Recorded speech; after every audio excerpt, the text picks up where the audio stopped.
C'est l'heure d'accueillir notre invité média, Amadou Tidiane Sy, journaliste, directeur de l'École supérieure de journalisme, des métiers de l'Internet et de la communication, EJCOM, au menu de l'entretien accordé à Mohamed Ali Mouba, le traitement médiatique de l'épidémie de coronavirus au Sénégal. Ahmed Tidiane Sy, bonjour. Oui, bonjour. Vous êtes journaliste, directeur de EJCOM. Le coronavirus a attaqué le Sénégal depuis presque une semaine. Alors, vous faites une réflexion sur un peu le traitement médiatique de ce phénomène.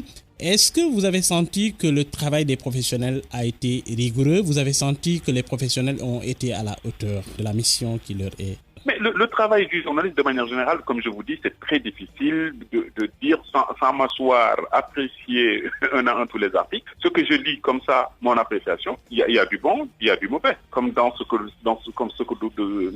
nous faisons tous les jours. Est-ce que vous voyez? C'est ça, je crois que ce serait pas juste de travailler, de juger le travail juste de quelqu'un, des médias, juste sur la base d'un ressenti. Ça doit être quelque chose de plus sérieux. Par contre, il y a une appréciation qu'on peut faire à partir de ce qu'on voit. Et ça, dans ce qu'on voit, il y a des journalistes qui sont très professionnels, qui traitent la chose avec le sérieux qu'il faut. Et puis à côté, notamment sur la presse en ligne, où vous disiez, est-ce que c'est des journalistes qui traitent de ces questions-là? Certains estiment que les journalistes n'ont pas été justement à la hauteur de la mission qui leur est confiée par ce moment de crise. On le sait, ils estiment que les journalistes auraient dû peut-être jouer le rôle de communicant durant cette crise pour quand même que coronavirus soit chassé du Sénégal. Oui, ça je crois qu'il y a eu une grosse confusion. Effectivement, j'ai aussi vu ces remarques-là où on a beaucoup reproché aux journalistes, oui, ils font pas de la com, oui, ils font pas bien le travail. J'ai dit attention, non, le travail des journalistes, ce n'est pas de faire de la communication, le travail des journalistes, c'est d'informer. Informer avec exactitude, en allant aux bonnes sources et en respectant les règles de leur travail. C'est un travail qui a ses règles. Maintenant, être le relais, je crois, du côté de certains officiels, du côté de certaines personnes, il ne conçoit le journaliste que quand il relaie l'information qui les arrange. Ce n'est pas le travail du journaliste. Le journaliste, l'essentiel est que son information soit exacte, que dans le traitement et la diffusion, dans le processus de traitement jusqu'à la diffusion, il respecte un certain nombre de règles. À partir du moment où ces règles sont respectées, on ne peut rien reprocher aux journalistes. On ne peut pas reprocher aux journalistes de n'avoir pas relayé une information officielle. Parce qu'il faut faire la différence entre le travail d'un chargé de la communication, je ne sais pas, dans une institution ministérielle, dans une ONG, dans un gouvernement, et le travail du journaliste. C'est aux gens chargés de la communication de bien gérer l'information et de bien gérer la communication et du gouvernement et des institutions chargées d'organiser la réponse et des hôpitaux et des autres structures qui veulent travailler sur la question, qui veulent se battre. Le journaliste, lui, son travail, c'est d'informer l'opinion publique de manière juste, de manière à ce que l'information qui est véhiculée soit exactement. Mais bien sûr, après, derrière ça, il y a le respect de l'intérêt public, de l'intérêt général qui est attendu du journaliste. Justement, durant une période de crise, on estime que le journaliste doit tomber son habit de journaliste d'une certaine façon pour porter l'habit du communicant pour la bonne cause, non. Justement. Vous n'êtes pas d'accord? Non, le journaliste, il porte l'habit du communicant, il ne peut plus s'appeler journaliste. Je crois que, je vous donne un exemple. On ne le souhaite pas que une institution cache certaines informations qui, si elles ne sont pas révélées au public, peuvent porter préjudice. Un journaliste l'apprend, qu'est-ce qu'il fait? On lui dit pour des besoins de communication, il faut cacher telle information. Ce n'est pas le rôle du journaliste. Le journaliste, tout ce qu'on lui demande de faire, c'est de travailler avec un sens des responsabilités. Ceux qui font ces reproches-là aux journalistes ne sont pas plus patriotes que les journalistes. Ils ne se soucient pas plus. Bon, après, maintenant, quand je parle de journalistes, il faut qu'on s'entende bien aussi. Je parle des journalistes professionnels, bien formés, qui sont dans des médias sérieux. On le sait aujourd'hui, la plérosion des médias, et particulièrement sur le web, les gens, tout ce qu'ils voient sur le web, ils l'attribuent aux journalistes. Or, nous savons qu'il y a énormément de sites web, de sites d'information qui ne sont pas gérés ou animés par des journalistes professionnels. Ça, c'est un problème. Déjà, faire la part des choses entre les journalistes qui travaillent de manière sérieuse dans des structures sérieuses et la grande masse de gens qui ont une connexion Internet, qui ont un site d'information, qui ont leur plateforme sur les réseaux sociaux et qui véhiculent des informations. Mais une fois que cette distinction a été faite, je crois que pour les journalistes professionnels,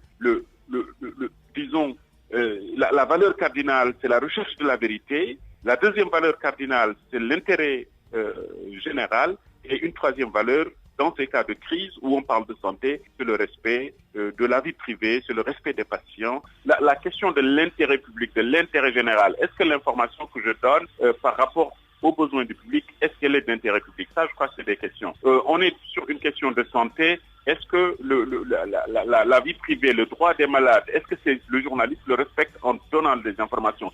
Je crois que ce sont les questions qu'on doit poser pour apprécier le travail des journalistes. Est-ce qu'ils respectent les règles déontologiques de son métier? Mais sinon, pour le journaliste, le travail consiste à trouver l'information et la fournir au public avec exactitude. Ça, je crois. Bon, maintenant, après, c'est vrai que nous sommes dans un environnement où vous avez énormément de médias, mais dans ce lot-là, vous avez énormément de médias qui ne sont pas gérés par des professionnels et ça pose un problème particulièrement dans le monde virtuel, dans le monde de l'Internet, où vous avez énormément de sites web qui ne sont pas gérés du tout par des professionnels de l'information comme nous les entendons, où il n'y a même pas de journalistes dans les rédactions. Cela, on ne peut pas attendre d'eux qu'ils fassent un travail d'un journaliste professionnel. Je crois que si nous voulons juger le travail des journalistes professionnels, nous le faisons à partir des journalistes professionnels qui font le travail dans le respect des règles et qui le font dans des organes sérieux qu'on peut considérer comme des organes de presse. De manière générale, les sources des journalistes en cette période de crise du coronavirus, c'est le ministère de la Santé et de l'Action sociale qui se prononce toutes les après-midi pour faire le point. Est-ce que vous avez senti que les journalistes varient leurs sources au-delà de cette source officielle? Non, je crois qu'il y en a qui essayent. Mais je crois que ce serait une erreur que de se cantonner à ces sources officielles. Ça, je crois que n'importe quel journaliste vous le dira.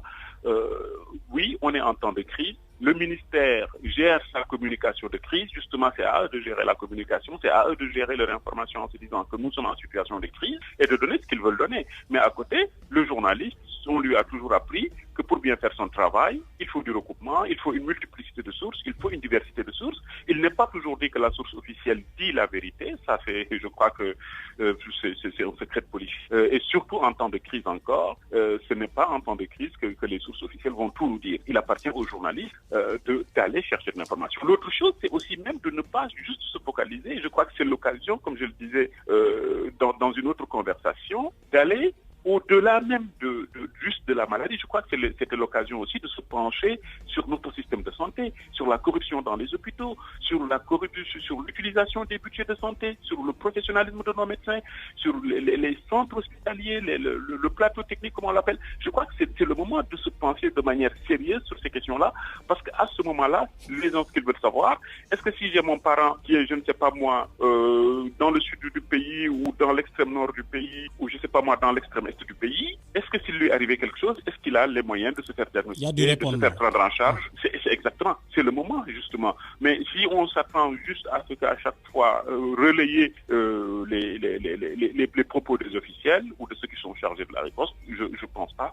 qu'on rende service aux citoyens. Or, la mission du journaliste, c'est une mission de service public. Son travail, il le fait d'abord et avant tout pour le citoyen, il le fait d'abord et avant tout pour le public et non pour une quelconque institution, qu'elle soit gouvernementale ou autre. Ahmed Tidiane-Sy, je vous remercie. Merci.